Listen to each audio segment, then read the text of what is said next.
So that's interesting.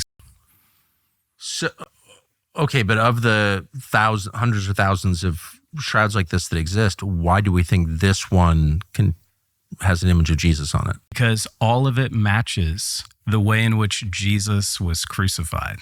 And that's what's powerful about the shroud. For example, on the shroud, we have blood all over it. And the blood is interesting. It's been tested.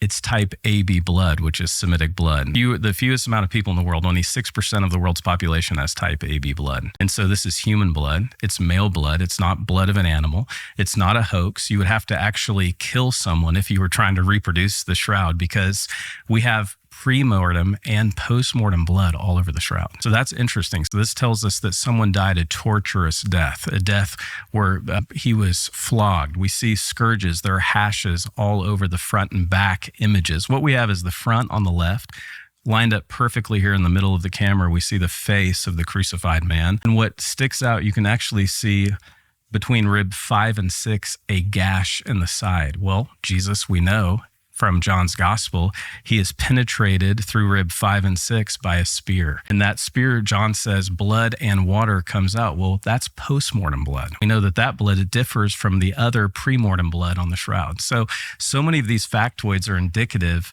that this was a man who had suffered crucifixion under the Romans. They were experts at it.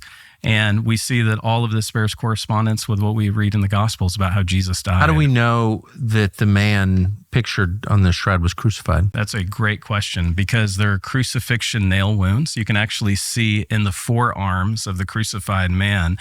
We see, that, by the way, wrist, hands, the entire hand, it's all the same Greek word. And so Jesus, we know that the nail penetrates through the wrist and the palm, and that's how the Romans would crucify their victims. In fact, we have 21 different evidences of crucifixion with nail penetrations just in the land of Israel in the first century. So this was a common way that the Romans had perfected in killing people.